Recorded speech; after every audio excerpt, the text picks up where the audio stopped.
Peace be upon you, brothers and sisters. This is Said Mirza from MillionaireReason.com, and today I wanted to look at the word Sunnah in the Quran. Now, when I was growing up in my Muslim Sunni family, I was told that the word Sunnah it refers to Sunnat Rasulullah, the practice of the Messenger of God.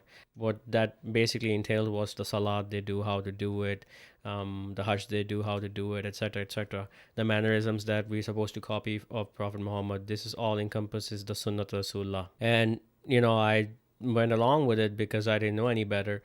But imagine my surprise that when I actually started looking into the Quran and looking into the Quran alone and reading it carefully, I noticed that the word Sunnah in the Quran is not used in the manner that Muslims believe it to be used. Now, this is not something that I came up with. This is actually from the work of Brother Garen's The Quran Complete Revelation. And in his work, he looked at these words like, hadith and sunnah and sajda and hijab, and try to make sense of what they mean according to Quran. And his work, the pentecostal analysis, this is the technique he uses. He looks at words across the Quran and looks at the context to figure out what those words mean according to the Quran. So, coming back to the topic at hand, the word Sunnah in the Quran is not used to refer to the practice of a messenger of God, or practice of Muhammad, or practice of Ibrahim, or any of the other stories that Muslims tell you. The word Sunnah, as used in the Quran, is just a general word. It means practice, and it's used in the sense of the practice of God, Sunnat Allah, in which He sends down messengers, and the messengers relay God's communication to their people. They warn them, the people mock them, ridicule them, drive them out, and then God destroys that people, the civilization. This is the practice of God. And it's also used in the practices of the former people, as in their practice of denying or ridiculing messengers when they came to them. This is how the word Sunnah is used in the Quran. Now, in my previous video, I looked at the hijab in the Quran, which Muslims, when they talk about hijab, they're talking about a Muslim woman, the way she covers her head, that garment, it's called a hijab. But if you look in the Quran again, the word hijab just means partition. Nowhere in the Quran is this word to referred to as a piece of woman's clothing or a head covering, anything like that. So this is the practice, if you will, of the Muslims, where they take verses or words from the Quran, they twist their meanings, they twist their understanding, and then they use them to justify the blind following of their ancestors. So now this is going to be a very short and straightforward talk because there's only 11 verses in the Quran that use the word sunnah, and you can verify this for yourself. Everything I'm saying you can verify using the Quran alone, and this is what the website reader.quranic.com gives you the ability to do. It allows you, if you have a little bit of understanding of how Arabic works, you can read Arabic, you can go in the Quran itself and look up these words, and it'll give you a list of all the words. So in this case, we're going to be looking at the word sunnah. So let's begin. Like I said, there's 11 verses that are found that contain the root letters Sin, Nun, Nun. This is the word Sunnah. This is derived from these three root letters. Chapter 3, verse 137. Practices have passed away before you, so travel in the earth and see how was the final outcome of the deniers. So God is calling our attention to the fact that his practice of destroying a people has not changed. Go and look at the ruins of civilizations before you that were far greater than you and numerous and occupied the earth longer than you, and see what has come of that. They are now just desolate ruins left because they denied the revelations of God, the messengers of God, the warners of God. Next one, chapter 4, verse 26. God desires to make plain to you and to guide you to the established ways of those who were before you and to turn towards you, and God is knowing and wise. Now, I know Muslims will jump in here and say, look, God is guiding us to the established ways of those who were before you, as in Ibrahim and Musa and what they did. And this is all preserved in our Hadith literature because Muhammad was following them. No. If you just look up on this verse, chapter 4, verse 26, if you just go a little bit back, you'll see that is referring to the writ of God, the commandments of God that He has given to the messengers and prophets throughout the ages. The commandments are the same. The kitab of God is the same. And in that kitab, he has forbidden things and he has allowed things. And this is what the established ways of those were before us, as in they were following the commandments of God. And those commandments are now given to you in the Quran. This is all this means. Let's look at the next one. Chapter 8, verse 38. Say thou to those who ignore warning, if they cease, what is past will be forgiven them. But if they return, then the practice of the former peoples has gone before. As in, God will destroy them if they continue to aggress against God and his messenger. Chapter 15, verse 13. They believe not in it, and the practice of the former peoples has passed away. As in, the people before them also did not believe the messengers when they came. Next one, chapter 17, verse 77. The practice of those we sent before thee of our messengers, and thou wilt not find in our practice any alteration. Let's look at this one. Okay, let's look at it from here, verse 73. And they had almost seduced thee away from that we revealed to thee, and thou inventest about us other than it, and then would they have taken thee as a friend. And were it not that we had made thee firm, thou wouldst have relied upon them a little. Then would we have let thee taste double in life and double in death. Then wouldst thou not find for thee against us a helper. And they had almost driven thee out of the land to turn thee out therefrom, and then would they not have tarried after thee save a little. The practice of those we sent before thee of our messengers, and thou wilt not find in our practice any alteration. So, the practice of those we sent before thee of our messengers, which was what? That they delivered the messages of God, and they were firm. And that they were not seduced away from what God had revealed to them.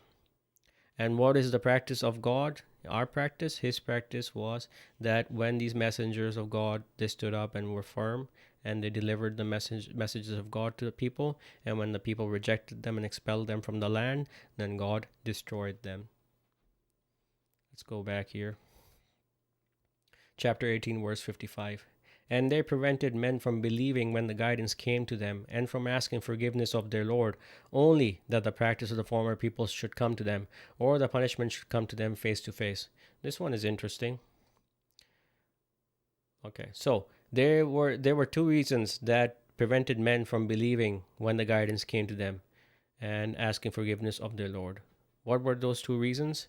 The first was that the practice of the former peoples would come to them, and the second was that the punishment of God would come to them face to face.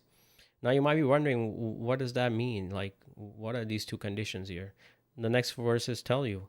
So the first condition is only that the practice of the former peoples should come to them. We read in verse 56, and we send the emissaries only as bearers of glad tidings and warners, and those who ignore warning, content in vanity, refute the truth thereby, and have taken my proofs, and that whereof they are warned in mockery. So this was the practice of the former peoples, that when God's emissaries, his messengers, came to them as bearers of glad tidings and warners, they contended in vanity to refute the truth thereby, and they took God's proofs and what they were warned of in mockery. This was the practice of the former peoples, and this prevented them from believing. The second thing that happened to them because of this practice was their hearts were sealed. We read in verse 57. And who is more unjust than he who is reminded of the proofs of his Lord, then turns away therefrom and forgets what his hands have sent ahead? We have placed upon their hearts coverings, lest they should understand it, and in their ears deafness. And though thou invitest them to the guidance, they will not be guided then ever. Why? Because God has placed a seal on their hearts. So these are the two things that happened, the practices of the former people, which was that they ridiculed and mocked God's messages, and the other was that they turned away from the proofs of their Lord, and subsequently God's punishment came to them face to face, as in their hearts were sealed. And obviously the punishment after that, the day of judgment, that's a separate story. Let's go back. Chapter 33, verse 38. There is no blame upon the prophet concerning what God ordained for him, the practice of God among those who passed away before, and the command of God is a destiny decreed. Sunnah Allah. Chapter 33, verse 62. The practice of God among those who passed away before, and thou wilt not find for the practice of God any replacement. What is that practice? If the waverers desist not and those in whose hearts is disease, and the spreaders of lies in the city. We will impel thee against them. Then will they not be your neighbors there and save a little? Once cursed, wherever they are found, taken and comprehensively killed. The practice of God among those who passed away before, and thou wilt not find for the practice of God any replacement. That is, the evildoers, those who deny, the waverers, they will always be humiliated and punished and finally destroyed by God. Next one, chapter 35, verse 43. Waxing proud in the land and scheming evil. But the evil scheme surrounds none save its authors. Then look, they say, for the practice of the former peoples, and thou wilt not find in the practice of God any change, and thou wilt not find in the practice of God any alteration. فَهَلْ يَنْظُرُونَ إِلَّا سُنَّةَ الْأَوَّلِينَ. See Sunnah again. This has nothing to do with the Sunnah to Rasulullah, or the stories that the Muslims are telling you. Next one, chapter 40, verse 85. This one is actually interesting, so I'm going to go back a little bit. It's a warning, too. Let's look at this one here. Verse 81. Let's start there. And he shows you his proofs. Then which of the proofs of God do you deny? Have they not traveled in the earth and seen how was the final outcome of those before them? They were more numerous than they, and stronger in power and impact in the earth, but there availed them not what they earned. When their messengers came to them with clear signs, they exulted at what they had of knowledge, but there surrounded them that whereat they mocked. And when they saw our might, they said, We believe in God alone, and deny that to which we ascribed a partnership. But their faith did not benefit them when they saw our might, the practice of God which has passed among his servants, and thereupon the false claimers of guidance were lost.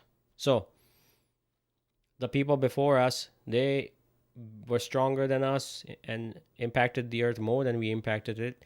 But all of this achievement did not avail them anything when God's power came, his might, his seizing came. Because when their messengers came to them with clear signs, they exulted at what they had of knowledge, and that what they mocked, this surrounded them. And when they saw God's might, then they believed in God alone. This is the practice of the formers. And God's practice was that their faith would not avail them anything when the punishment came. And as we read in the story of Moses, in the case of Pharaoh, if you remember when he was being drowned, that's when he believed, and that did not help him because God has seized him. So this is the practice of God. It does not change. Okay, next one. Last one. Chapter 48, verse 23. The practice of God which was before, and thou wilt not find in the practice of God any change. Okay, let's look at this one. Verse 22. And had those who ignore warning fought you, they would have turned their backs. Then would they have found neither ally nor helper. So here the practice of God is that those people who fight the believers and the messengers, they will be humiliated. They will turn their backs. They will be defeated, because that is the practice of God which was before, and you will not find in the practice of God any change. So this concludes my analysis of the word Sunnah in the Quran. As you can see, there is no talk of following the Sunnah, Rasulullah, or Ibrahim, or Musa, or anything like that. This word is a general word, and it just means practice. And we are seeing in the Quran the instances of that practice. This is the favorite pastime of the Muslims. They take words from the Quran and they ascribe to them meanings in ways that are never used in the Quran, and then they build up a separate theology, and then they bring the literature, and then you have Dr. Zalal explaining all this. This is how it works, really. I mean, if you study the Quran carefully, you can see the lies for what they are. Anyway, I hope you take a look at this, and it was of some benefit to you, God willing. Until next time, peace and blessings be upon you.